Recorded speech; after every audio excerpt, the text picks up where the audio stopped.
안녕하십니까. 진세골 사랑의 집 가정문화연구원 이사장 주수일 장로입니다. 인간이 가정생활에서 성공을 하지 않고 인생을 행복하게 산다는 것은 불가능한 것입니다. 인간은 가정에서 태어나고 가정에서 자라고 가정에서 행복을 누리다가 가정에서 임종을 하게 되기 때문입니다. 그래서 성경은 가정의 중요성에 대해서 수없이 많은 강조를 하고 있습니다.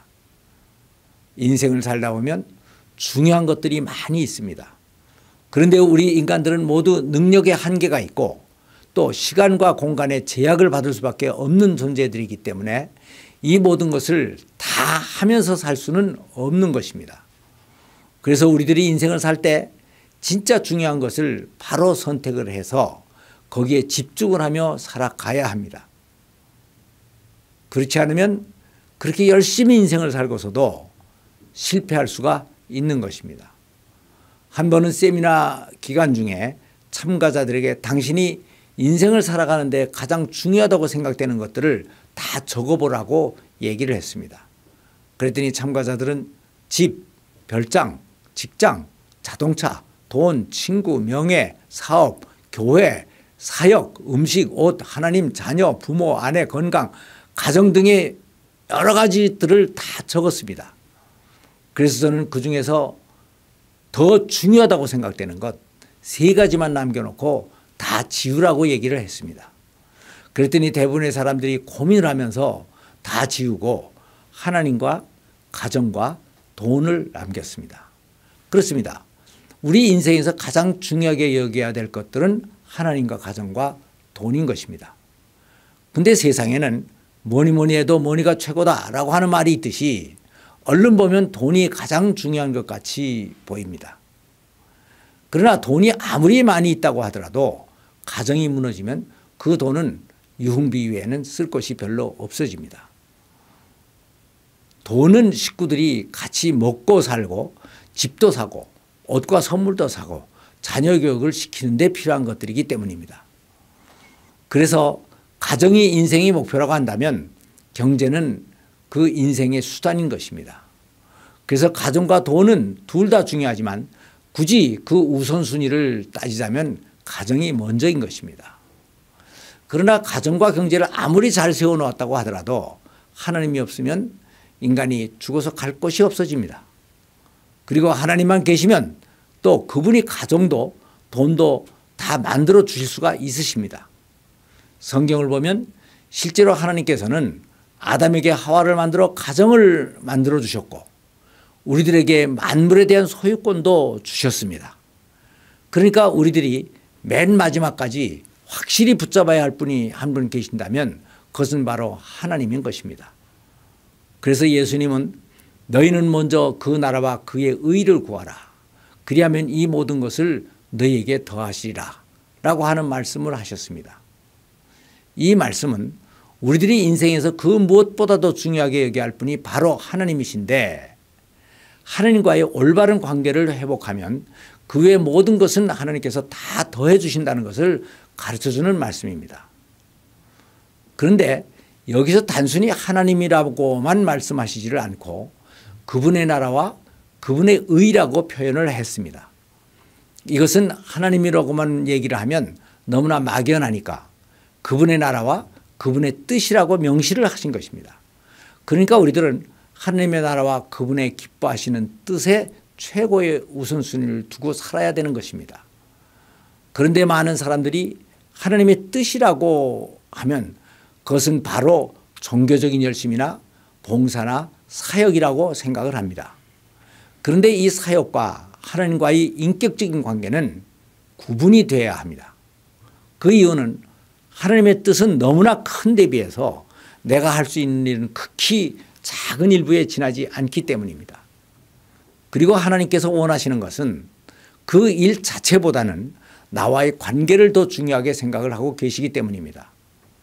그런데 목회자들의 경우에는 하나님의 사역을 평생의 사명으로 하는 분들이시기 때문에 목회만 전념을 하면서 가정에는 등한히 하는 경우가 많이 있습니다.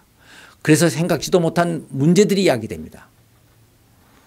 자녀들이 문제아가 되고 부부관계를 소홀히 하기 때문에 이혼까지 하게 되므로 목회 자체를 포기하는 경우가 생깁니다.